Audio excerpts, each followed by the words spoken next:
The Prosper volleyball team has reached the national level after consecutive close state runs. The girls are looking to make it all the way this year with the new teammates and the returning members ready to make their mark. The growth in Prosper has attracted many businesses to add new locations in the town. Community reporter Keontae Cook was on the scene to take a look at what new things lie ahead for the town of Prosper. Later on the show, the Sports Deck takes a look at this week's volleyball, golf, and tennis successes, and tonight's volleyball game at R.L. Turner. Eagle Nation News starts right now.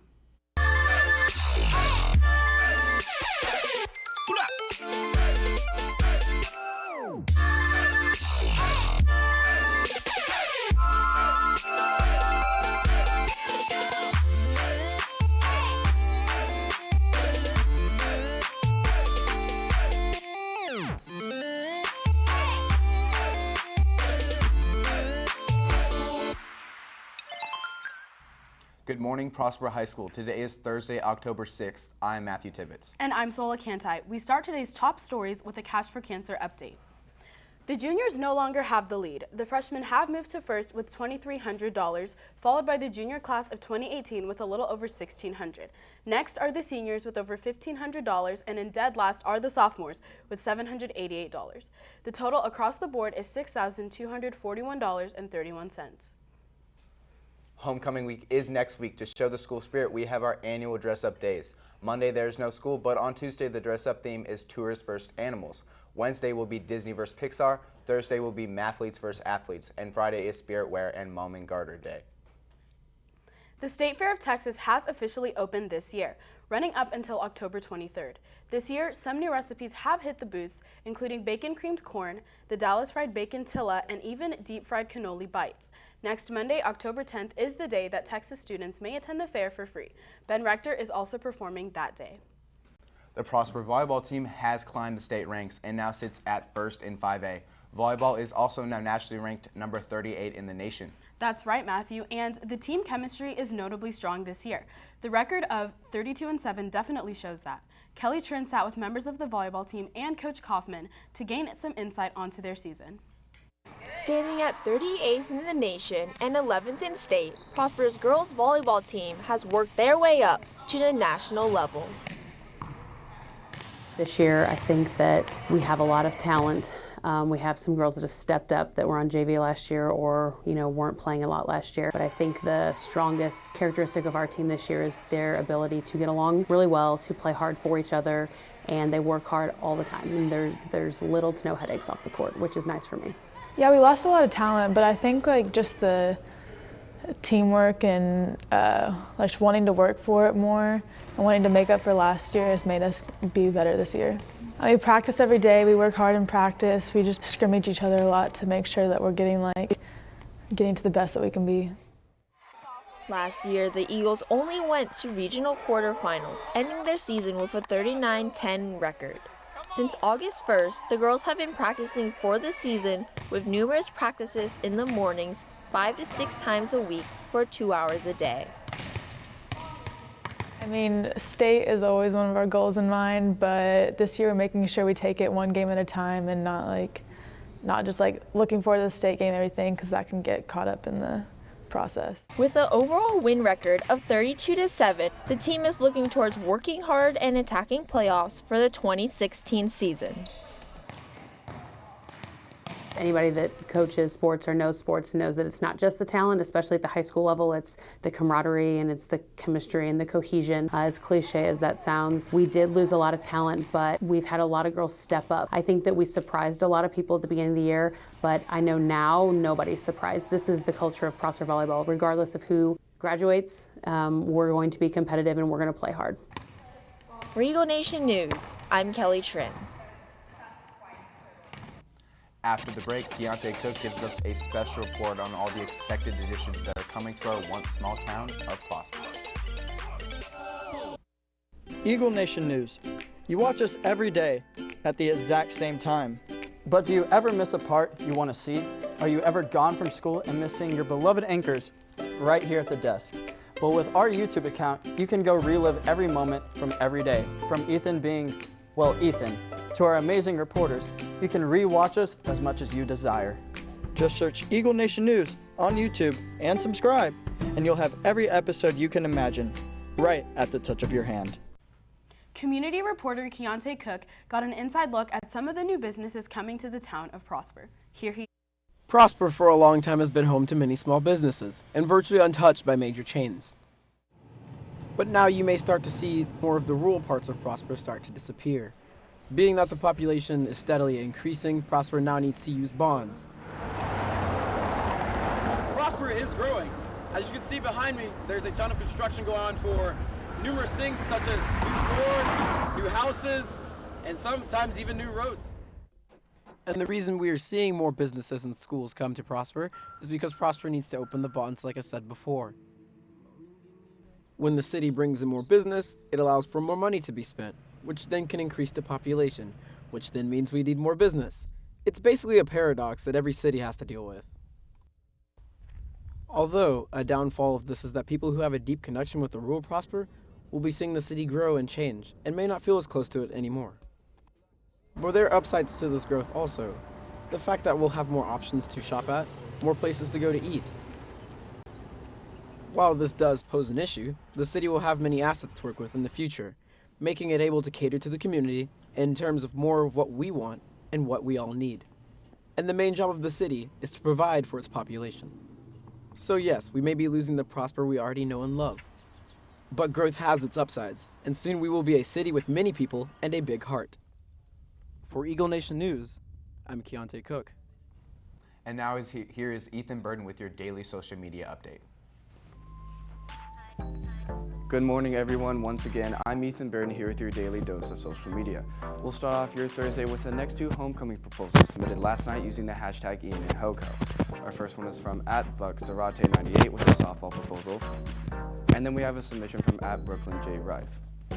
Thank you guys for your submissions. Remember, every show I'll be featuring a few proposals until homecoming. Now we have finally made it back to Thursday's hashtag. This week's throwbacks are from @CHill_36, really digging that SpongeBob shirt. And then we end with a submission of @Sydney_Baker8 and @Michaela_Gamboa. Thank you everyone that submitted any photos. Again, if you weren't randomly chosen this week, you still have many more chances to come. Well, that's it for today. Don't forget to follow us on Twitter for more polls, giveaways, and weekly tags. And make sure to turn on our post notifications for live updates and look at what's going on in E&N. I'm Ethan Burden, and today is National Noodle Day.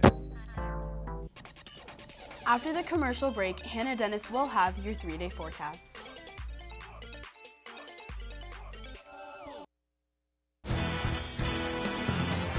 Fight!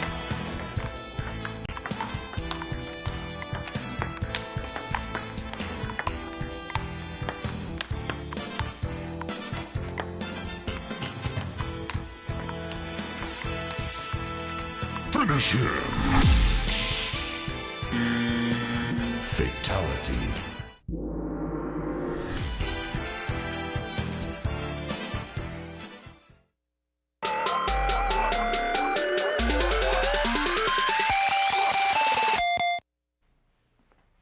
Welcome back, Eagle Nation. A Category 4 hurricane is currently starting to hit the bottom part of Florida as we speak. The name of it is Hurricane Matthew. It's the 13th hurricane this season and one of the strongest. Now, a few days ago, it was predicted to be not as strong, but the warm waters from the Caribbean made it gain more strength once again. This hurricane is supposed to hit 4 states: Florida, Georgia, South Carolina, and North Carolina. All 4 of those states are in a state of emergency. That is making people evacuate if they are living on the coast and move at least 100 miles inland. The hurricane will have its biggest effect on Florida around 7 p.m. tonight, then proceed to move up and hit the other 3 states. Now let's move back and talk about the temperatures for this week. Today the high will reach 89, which is not that much cooler from yesterday, but we do have a 10% chance of rain that turns into 20% during the night. Tomorrow is the day to get excited about because tomorrow morning the cold front should be settling in, which makes our high come to about 76. We will have a 40% chance of rain, but that will go down sometime in the afternoon. Since it's a cold front, we will receive thunderstorms tomorrow morning and in part of the afternoon. Saturday, the high will reach 78, making it a nice fall day. We will have a few scattered showers here and there, but for the most part, it should stay clear. I'm Hannah Dennis, and Hurricane Matthew is the most powerful hurricane to hit the Caribbean since the 1960s. After the break, Mackenzie Hamilton recaps this week of Eagle Nation sports.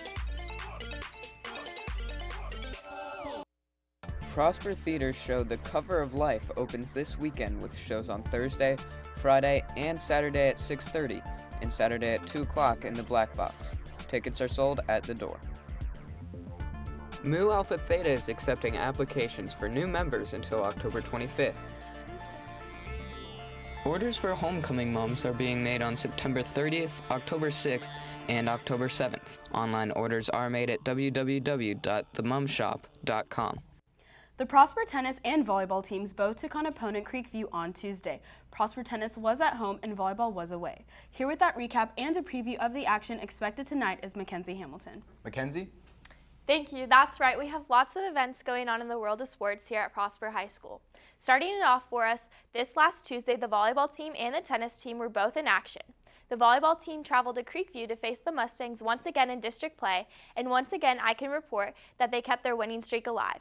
The Eagles set the Mustangs in the minimum of 3 games. The first set was a close one with Prosper just making it out of the match by just 6 points, and the final score reading 28-22. The next was a different story though, with a final score of 25-7, with the Eagles dominating against the Mustangs. In the last set, the Mustangs looked to hang on to their last chance of breaking the Eagles' streak, but lost 20-25. The Lady Eagles added another win to their record and are still undefeated in district play. On the leaders board for the game, Haley Killinger had 19 kills, Abby Gargis had 41 assists and 14 digs, and Hope Gramling had 2 blocks. Now let's move on to tennis. The tennis doubles and singles teams hosted Creekview on their home courts after school on Tuesday. Coming off a win against the Colony, the tennis teams looked to continue their winning ways against the Creekview Mustangs. Overall, they went 19-0. So far in the season, senior Reed Lohman has not lost a match, and senior Swashka Iyengar has only lost 1 match, which was in singles play.